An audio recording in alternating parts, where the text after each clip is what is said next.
રાજકોટ લોધિકા ખરીદ વેચાણ સંઘની ચૂંટણીનો ધમધમાટ. ધારાસભ્ય જયેશ રાદડિયા અને પૂર્વ મંત્રી અરવિંદ રૈયાણી વચ્ચે અસ્તિત્વની લડાઈ છે. 13 બેઠક માટે કુલ 33 ઉમેદવારો વચ્ચે ટક્કર છે. લોધિકા સંઘની 16માંથી 3 બેઠક બિનહરીફ થઈ છે. છેલ્લી ઘડી સુધી મેન્ડેટ ન આવતા 35 દાવેદારોએ ફોર્મ ભર્યા હતા. એક પણ ઉમેદવારે વાંધો રજૂ ન કરતા તમામ ફોર્મ માન્ય ગણ્યા છે. આજથી 6 દિવસમાં ફોર્મ પરત ખેંચી શકાશે. અને આ જ મુદ્દે સંવાદદાતા શનિ લાઈવ જોડાયા છે. શનિ, રાજકોટમાં શાખનો જંગ, કારણ કે લોધિકા ખરીદ વેચાણ સંઘની ચૂંટણીનો ધમધમાટ. એક તરફ રાદડિયા ગ્રુપ અને બીજી તરફ રૈયાણી ગ્રુપ. અત્યારે શું વધુ જાણકારી આ મુદ્દે? વૈભવી, જીતના વાત કરવામાં આવે, સહકારી ક્ષેત્રમાં સૌથી મોટી અને અસ્તિત્વની લડાઈ એટલે આ રાલો સંઘની ચૂંટણી દર વખતે બનતી હોય છે.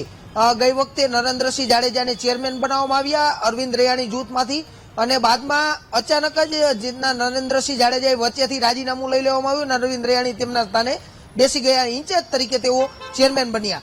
વર્ષોથી આ જીતના લોધિકા ખરીદ વેચાણ સંઘની આ જે અસ્તિત્વની લડાઈની આ ચૂંટણી હોય છે, ત્યારે આજે ચૂંટણીમાં 16માંથી 3 બેઠકો બિનહરીફ થઈ છે. જે સરદાર જૂથમાંથી નીતિન ઢાકેજા છે, રાજકોટમાંથી જીતના નરેન્દ્રસિંહ જાડેજા છે, રાજકોટના નામાંકિત વ્યક્તિ છે, તે પણ બિનહરીફ થઈ ચૂક્યા છે.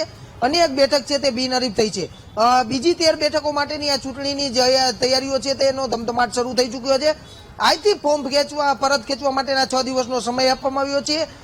16માંથી 3 બેઠકો બિનહરીફ થતા 13 બેઠકો માટે ચૂંટણીનો જંગ જામશે.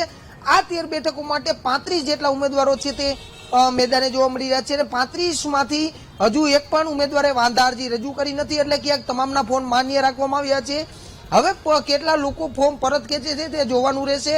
હાલ તો આજે લોધિકા સંઘની ચૂંટણી છે તે અસ્તિત્વની લડાઈ જયેશ રાદડિયા અને અરવિંદ રૈયાણી વચ્ચે બની ગઈ હોય તેવું અત્યારે લાગી રહ્યું છે. જી વૈભવી. બિલકુલ, આભાર શનિ જોડાવા માટે અને જાણકારી માટે.